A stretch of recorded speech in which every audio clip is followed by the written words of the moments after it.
मेरे प्यारे बच्चों, आज के वीडियो में हम लोग जर्नल से संबंधित प्रश्न बनाने वाले हैं, जिसके बारे में चर्चा पिछले ही क्लास में कर दिया गया था और जर्नल आप लोगों को लिखा दिया गया है। इसलिए पीछे के वीडियो अगर आपको अच्छे तरह से याद है तो ठीक है, और अगर नहीं है तो इस वीडियो को आगे देखने से पहले पीछे के वीडियो को एक बार और रिवीजन कर ले। जैसा कि पिछले वीडियो में आप लोगों को बता दिया गया है कि जैसे ही साझेदारी का पुनर्गठन होता है तो उस समय पुराने संचय, पुराने लाभ या पुराना हानि या किसी भी तरह का कोई जमा राशि होती है तो उसे साझेदारों के बीच पुराने अनुपात में बांट दिया जाता है, जिसके संबंध में कुछ जर्नल बनाने होते हैं, जिसका जिक्र पीछे के वीडियो में कर दिया गया है। आप उसे याद कर लिए हैं तो अच्छी बात है, नहीं तो उसे एक नज़र देख लीजिए, उसके बाद यह वीडियो देखिए तो पूरी तरह से अच्छे तरह से समझ में आ जाएगा। तो आज का प्रश्न आप ध्यान से देखिए। लिख रहा है कि सत्यम एवं शिवम एक फर्म में साझेदार हैं जो लाभों को 3 और 1 के अनुपात में बांटते हैं। यहाँ तक आपको अच्छे तरह से समझ में आ गया होगा कि इसमें 2 साझेदार है, जिसका नाम सत्यम एवं शिवम है, और जो कि एक फर्म में साझेदार है और उनके लाभों का जो अनुपात है वो 3:1 है। उन्होंने भविष्य में लाभों को समान रूप से बांटने का निर्णय किया। इसका मतलब है कि भविष्य में वो लाभों को समान अनुपात में बांटेंगे, मतलब ये न्यू रेशियो हो जाएगा। और यह जो अनुपात है वो कौन सा रेशियो है? Old ratio. तो आप देख रहे हैं कि सत्यम एवं शिवम एक फर्म में साझेदार है जो लाभ को 3 और 1 के अनुपात में बांटते थे, लेकिन अब वह भविष्य में लाभों को समान रूप से बांटने का निर्णय ले रहे हैं। इसका मतलब है कि साझेदारी का पुनर्गठन हो गया। कैसे? तो आपको मालूम है कि साझेदारों के बीच किसी भी तरह के समझौते में अगर परिवर्तन होता है तो वह पुनर्गठन कहलाता है। और आप देख रहे हैं कि सत्यम एवं शिवम एक फर्म में साझेदार हैं जो कि लाभों को 3 और 1 के अनुपात में बांटते हैं। और यह बात कहाँ लिखी होती है? साझेदारों के संलेख में, यानी समझौते में। लेकिन अब वह किस निर्णय लेते हैं कि लाभों का समान रूप से बांटा जाएगा। इसका मतलब ही है कि यहाँ पर समझौते में परिवर्तन हो रहा है और समझौते का परिवर्तन साझेदारी का पुनर्गठन होता है। प्यारे बच्चों, आपको पिछले ही वीडियो में बता दिया गया है कि साझेदारी का पुनर्गठन के अनेक कारण होते हैं। तो चाहे जो भी कारण हो, अगर साझेदारी का पुनर्गठन हो रहा है तो उस तारीख को कोई भी संचय, लाभ हानि या ख्याति है तो उसे ओल्ड रेशियो में बांट देना चाहिए। तो इसी स्थिति में यहाँ देखिए कि सत्यम एवं शिवम एक फर्म में साझेदार हैं जो लाभों को 3 और 1 के अनुपात में बांटते थे, परंतु अब लाभों को समान रूप से बांटने का निर्णय लिया। यह लाइन से स्पष्ट हो गया कि साझेदारी का पुनर्गठन हो रहा है। अब यहाँ लिख रहा है कि लाभ विभाजन अनुपात में परिवर्तन की तिथि पर, यानी पुनर्गठन की तिथि पर, लाभ हानि खाते ने 40,000 रुपया का जमा शेष, और आपको मैंने पहले ही बता दिया है जमा का मतलब होता है क्रेडिट और क्रेडिट का मतलब होता है लाभ, यानी 40,000 रुपया का लाभ है और 10,000 रुपया का सामान्य संचय प्रदर्शित किया गया है। तो आपसे पूछ रहा है कि लाभ विभाजन अनुपात में परिवर्तन के पूर्व सामान्य संचय तथा लाभ के विभाजन हेतु आवश्यक जर्नल प्रविष्टि कीजिए। तो उम्मीद करते हैं कि आपको प्रश्न समझ में आ गया कि क्या करना है। तो यहाँ स्पष्ट तौर पर लिखा है कि लाभ विभाजन अनुपात में परिवर्तन के पहले के जितने भी सामान्य संचय तथा लाभ है के विभाजन हेतु आवश्यक जर्नल प्रविष्टि करना है। लेकिन इस जर्नल को बनाने से पहले हमें कुछ वर्किंग नोट बनाने पड़ेंगे। तो आपको समझ में आ गया है कि आपको करना क्या है। तो सामान्य संचय को बांटना है और लाभ को बांटना है। तो इसके जर्नल बनाने से पहले हमें यह निकालना होगा कि सामान्य संचय में और लाभ हानि में साझेदारों का हिस्सा कैसा है। तो सबसे पहले हम इसके अनुपात को सजाएंगे, और अब अनुपात सजाने अच्छी तरह से जानते हैं कि इसमें 2 साझेदार सत्यम एवं शिवम हैं, तो उसे सजाइए। तो हम यहाँ पर क्या लिखने वाले हैं? सत्यम, और यहाँ हम क्या लिखने वाले हैं? शिवम। अब हम यहाँ लिखेंगे रेशियो। तो आपको मालूम है कि यहाँ पर ओल्ड रेशियो भी है और न्यू रेशियो भी है। तो किस अनुपात में बांटा जाता है, तो आप देखिए कौन सा संचय है, पुराना संचय है और पुराना लाभ है, इसलिए यह पुराने अनुपात में बांटा जाएगा। तो यहाँ लिखेंगे ओल्ड रेशियो, यहाँ न्यू रेशियो से हमें कोई मतलब नहीं है। तो ओल्ड रेशियो है 3:1। अब इससे जब भिन्न में बदलेंगे तो 3 और 1 कितना हो गया, 4। तो यहाँ लिखेंगे 3/4 और 1/4। अब यहाँ पर हम लोग करना क्या है, संचय और लाभों को बांटना है। तो हम लोग यहाँ लिखेंगे संचय में सत्यम का हिस्सा। तो देखिए संचय कितना है, 10,000 रुपया का सामान्य संचय है। तो आप यहाँ लिखिए 10,000 में सत्यम का हिस्सा 3/4 है, काटेंगे तो 7,500 आएगा। फिर हम लोग यहाँ लिखेंगे संचय में शिवम का हिस्सा।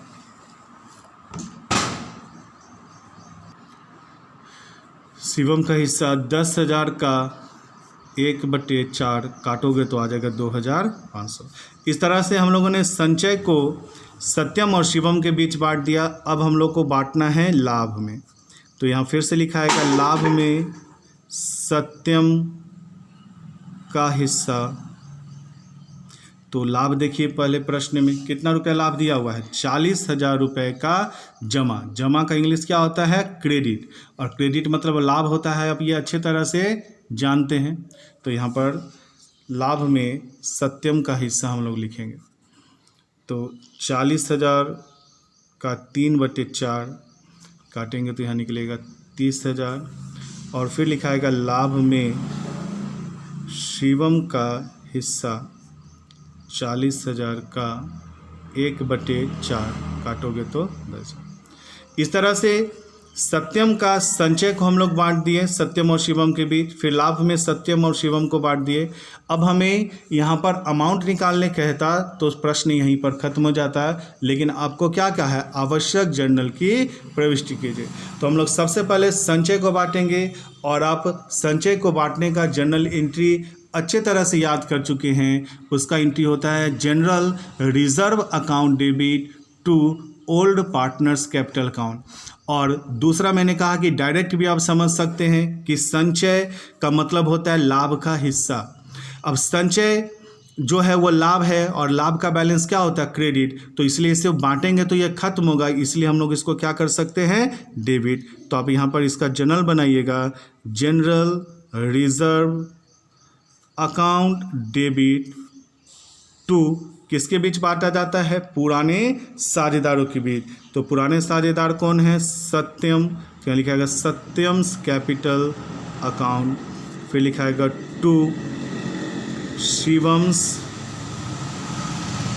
Capital account. और नरेशन लिखाएगा being amount of general reserve transfer to partners capital account. और अमाउंट जनरल रिजर्व का टोटल कितना है, 10,000, जिसमें सत्यम का हिस्सा हम लोग कितना निकाले हैं, 7,500। और शिवम का हिस्सा कितना निकाले हैं, 2,500। ये सवाल बनकर तैयार हो गया। जनरल रिजर्व के बाद अब हमें क्या बांटना है, लाभों को। तो लाभ का भी बैलेंस क्या होता है, क्रेडिट। तो उसे जब बांटेंगे तो वह खत्म होगा, तो इसलिए उसको हम लोग क्या करेंगे, डेबिट। तो हम लोग जनरल एंट्री बनाएंगे, profit and loss account debit to partners capital. तो पार्टनर्स का नाम क्या है, Satyam's capital account to Shivam's capital account. अब प्रॉफिट टोटल कितना हुआ है, 40,000। उसमें सत्यम का हिस्सा कितना है, 30,000। और शिवम का हिस्सा कितना है, 10,000। और नरेशन आप इसका लिख सकते हो, being amount of profit transfer to partners capital account. और इस तरह से ये सवाल बहुत ही आसान तरीके से बन गया। तो इसको मैं फिर से रिपीट कर दूं कि अभी भी जिस स्टूडेंट ने पीछे वीडियो को अच्छे तरह से नहीं देखा है और जर्नल नहीं याद किया है, तो अभी भी इस वीडियो को यहीं पर ब्रेक करके पीछे के वीडियो को, इससे पहले वाले वीडियो को अच्छे तरह से समझ लीजिए, जहां पर ये जर्नल के बारे में आपको स्पष्टतया बता दिया गया है। परंतु उम्मीद करते हैं कि ये वीडियो आपको समझ में आ गया होगा। यह सवाल, इस सवाल में यह लिखा गया है कि दो साझेदार सत्यम एवं शिवम हैं जो लाभों को 3 और 1 के अनुपात में बांटते हैं, लेकिन अब वे लाभों का विभाजन बराबर बराबर करना चाहते हैं। और अब जानते हैं कि लाभों का विभाजन बराबर बराबर करना चाह रहे हैं, यानी समझौते में परिवर्तन हुआ, और समझौते में परिवर्तन साझेदारी का पुनर्गठन कहलाता है।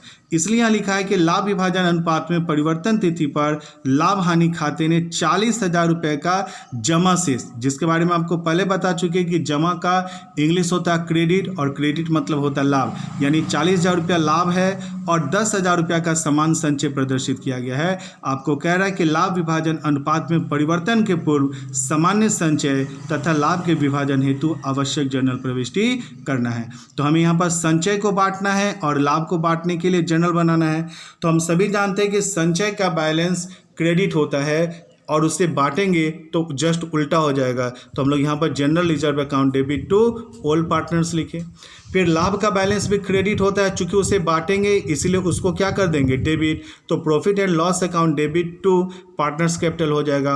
और इसका अमाउंट कैसे निकालेंगे, तो ये तो आप बहुत ही अच्छे तरह से जानते हैं कि दो साझेदार है सत्यम और शिवम, यहाँ पर 2 अनुपात है, एक पुराना और दूसरा नया।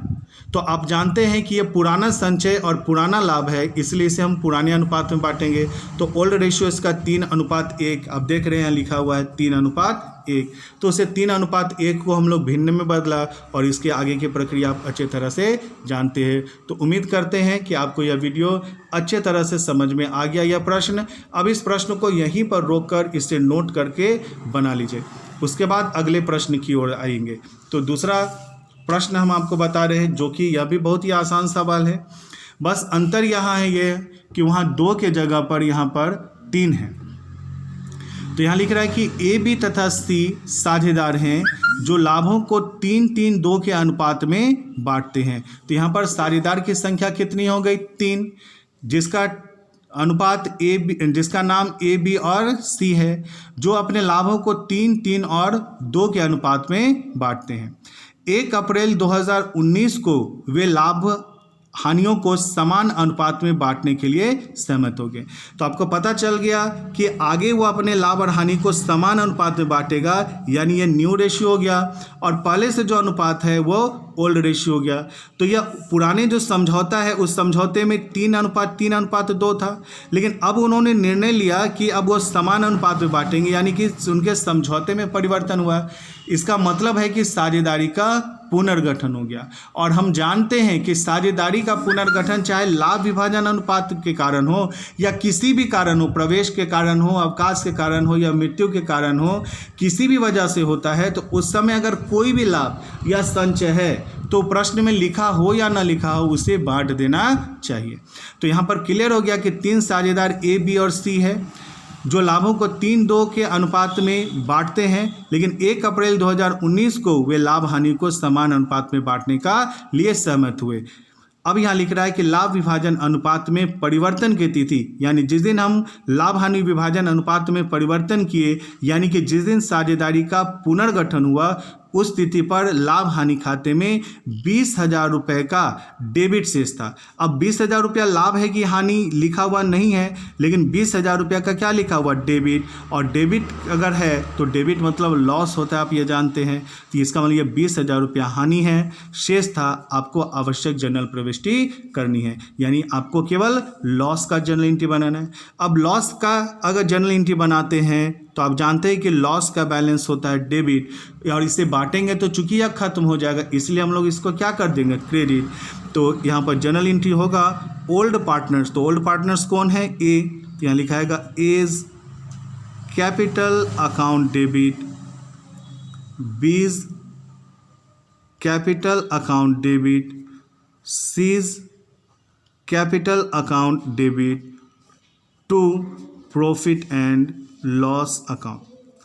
अब ये जर्नल कहाँ से आया, तो पिछले वीडियो में मैंने अभी कहा कि पिछले वीडियो देख लिए हैं तो इसको बताने की ज़रूरत नहीं है कि ये जर्नल कहाँ से आया। तो पिछले वीडियो में मैंने हानि के लिए जर्नल लिखा था कि old partners capital account debit to profit and loss account, तो उस जर्नल को आप जानते हैं, उस जर्नल को लिख लीजिए।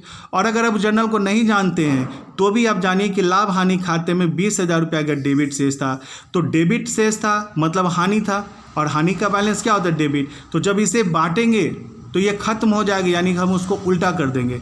तो ये जो प्रॉफिट का बैलेंस जो डेबिट था, चूंकि उसे हम बांट रहे हैं उसलिए प्रॉफिट एंड लॉस क्या हो गया, क्रेडिट। और इसको हम किसके बीच बांट रहे हैं, साझेदारों के बीच, तो इसलिए यहाँ पर साझेदारों का नाम लिखा गया। तो यहाँ जर्नल एंट्री हो गया old partners capital account debit to profit and loss account. कितना रुपए लाभ है, तो लाभ है 20,000। लेकिन इस 20,000 रुपये लाभ में से ए को कितना मिलेगा, बी को कितना मिलेगा, सी को कितना मिलेगा, ये हम नहीं जानते हैं। तो अब हमें यहाँ पर बनाना होगा वर्किंग नोट। अभी जो हम इससे पहले सवाल बताएं उसमें हम लोग वर्किंग नोट पहले बना लिए थे और जर्नल बाद में बनाए थे। लेकिन अभी हम लोग क्या किए, जर्नल पहले बना रहे हैं, वर्किंग नोट बाद में बना रहे हैं। तो कोई भी तरीके से बनाइए, कोई दिक्कत नहीं है। तो अब हम यहाँ पर सबसे पहले सजाने वाले हैं रेशियो को।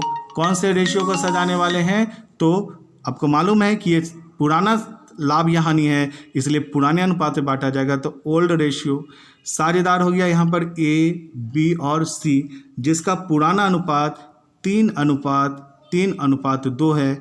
इसे जब बदलेंगे तो 3 3 6 और 2 8, तो 3/8, 3/8 और 2/8 हो जाएगा। अब हम यहाँ लिखेंगे हानि में ए का हिस्सा, हानि में ए का हिस्सा। फिर लिखेंगे हम लोग हानि में बी का हिस्सा। फिर हम लोग लिखेंगे हानि में सी का हिस्सा। और हानि कितना हुआ है, 20,000। इस 20,000 में ए का हिस्सा कितना है, तो 3/8। बी का हिस्सा कितना है, तो 3/8। इसका हिस्सा कितना है, तो 2/8। अब इसको काटिए, तो अगर 4 से डायरेक्ट काटिएगा तो 4 दूना 8, और इसको काटिएगा तो 4 पंचे 20, सॉरी 4 से काटिए 4 पंचे 20, ठीक है। और फिर इसको काटिएगा तो यहाँ हो जाएगा 2,500, इसको गुना कीजिएगा तो यहाँ जाएगा 7,500। इसको भी जब काटिएगा तो यहाँ पर आ जाएगा 7,500, और इसको जब काटिएगा तो यहाँ आ जाएगा 5,000।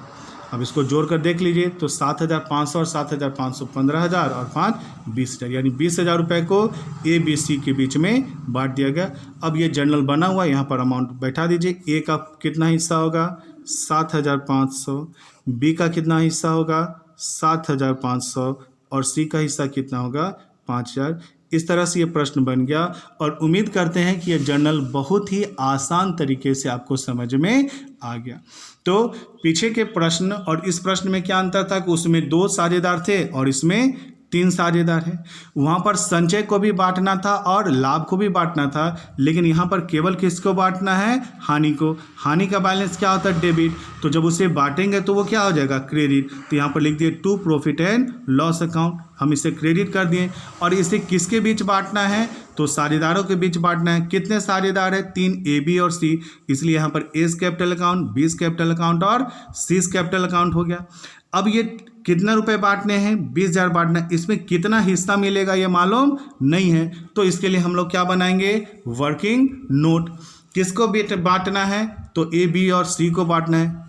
किस रेशियो में बांटना है, तो पुराने अनुपात में बांटना है। पुराना अनुपात कितना है, 3:3:2। अब इस अनुपात को हम लोग भिन्न में बदले और इसे हम बांट दिए, और ये आप अच्छी तरह से जानते हैं। तो इस तरह से ये प्रश्न आज यहीं पर ख़त्म होता है। इसके आगे हम कुछ और तरीके से भी जर्नल बनाने सीखेंगे, और इसको आप अच्छे तरह से नोट डाउन कर लेना। और मेरे प्यारे बच्चों, हम जैसे जैसे आगे पढ़ते जाते हैं हम पीछे की चीज़ों को भूल जाते हैं। ये हमारे हर लोगों के साथ ऐसा होता है।